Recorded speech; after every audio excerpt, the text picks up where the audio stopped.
Hello and welcome to Ingression, the only series that gives you the best tips, tricks, and information on the game that we all love, Ingress. I, of course, am your lovable, enlightened instructor, Incredible Hulk, aka Colin Williams. And actually, before we get started, let's just quickly fix that.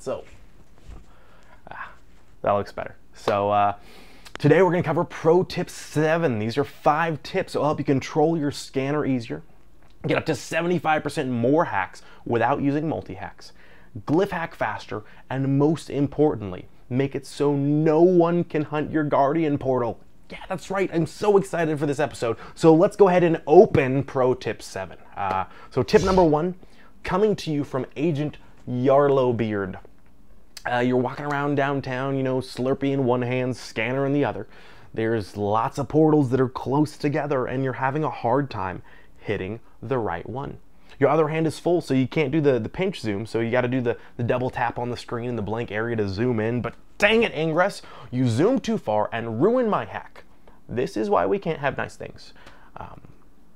Well, there is a better way. With that double tap, if you keep your finger on the scanner after the second tap, then you can slide it up or down to manually zoom in and out with just one hand. I'm always surprised how many agents don't know about this, but it's just that easy to be able to do. Now, so on to tip number 2, courtesy of Agent Eyeball.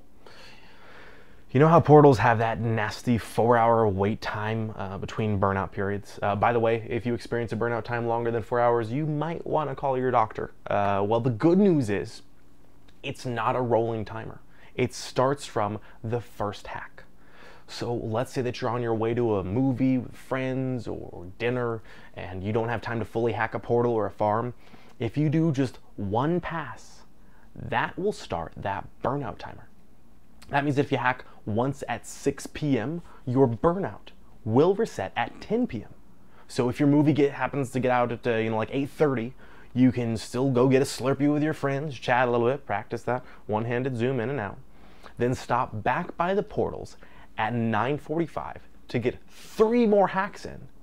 Then it'll reset at 10 p.m. and you can do 4 more hacks for a total of 7 hacks, all without the need for any portal mods. 0 portal mods. I know, 7 hacks is 0 portal mods. It's awesome. This can give you 75% more hacks, all with just a few extra minutes on the way to whatever you were already going to be doing, just planning ahead just a little bit. And now on to tip number 3 from John Harmon. Well, we covered how to glyph accurately and quickly in previous ingressions, but you can boost your speed even more. So if your phone isn't on the completely silent mode when you go to glyph, when it's time to draw the glyphs, if you have your finger on the starting point on the screen, it'll give a small vibration the moment that you can actually start drawing. So this, combined with physically looking at it, will make sure you can get started drawing even faster for a higher speed boost, especially when you combine it with the glyph cursive and glyph sheets covered in earlier episodes of Ingression. So in order to get done quicker, use the vibrator. That's what my mom always told me. Anyways, so thank you so much for that extra tip, John. And speaking of glyphs, Dirk Overlord Zura had another great recommendation. I know a lot of players have a hard time remembering how long it's been since you've hacked a portal. I'm one of them. Some players use the Ingress portal timer, but technically that is against the Ingress Terms of Service Section 2F since it does obscure the screen. Now, Niantic doesn't seem to actually care about the portal timers, but if you want to stay on the 100% safe and legal side, making sure you never get a ban hammer, there is an alternative. When you glyph hack, even if you don't get them all right, the comm area will log the time you glyphed. So from there, you just have to wait the 5 minutes or whatever the cooldown time is, and you're all good to go. Also, if you're hacking an enemy portal, then the comms will also log the time you earn the AP, and if you lost any XM in that attack. So that acts as another good 100% absolutely legal portal timer, if you will. So thank you, Dirk Overlord Zura, for keeping us 100% legal. And now on to tip number 5. The big daddy of them all, coming to you from Cody Hurst. I had to include his picture because of it, so thank you so so much, Cody, and that is how to make it so no one can hunt your guardian. So first off, how do people actually hunt guardians? Well, they tend to use illegal comm scrapers that look at 180 days of comm data and see when it says that you captured the portal. And this has been tested and verified, if you use a virus like an ADA or a Jarvis to change a portal to your faction, it gives you full ownership of that portal. But it doesn't list it as captured in the comm data. It'll list resonators and links as destroyed, but not any of the information on captures.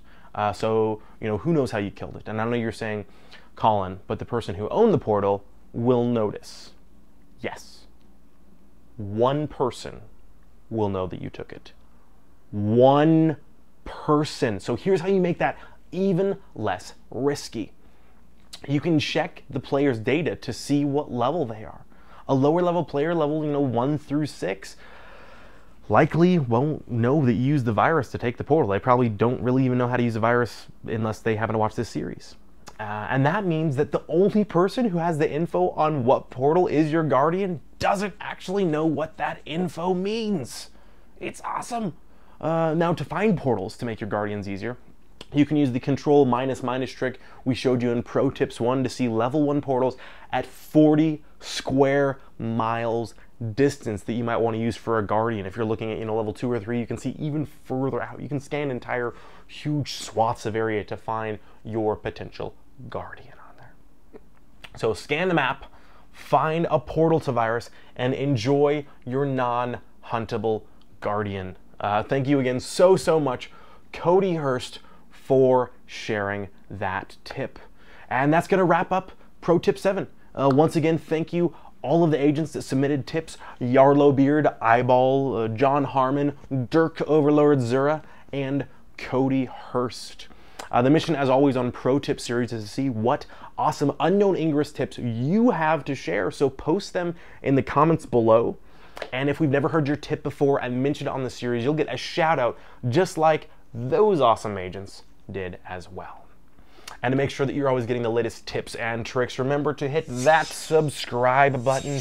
It does subscribe you to the whole channel, so you might end up crying at heartfelt videos of my Ingress journeys. But to skip the tears, just only click on the ones that say Ingression. And we're also going to have more live teaching events coming up. So look at those dates on YouTube from your desktop browser. It doesn't show on mobile. And contact me if we have an event going on in your town for the details. But in the meantime, as always, agents, go out there, have fun, destroy, deploy, and enjoy.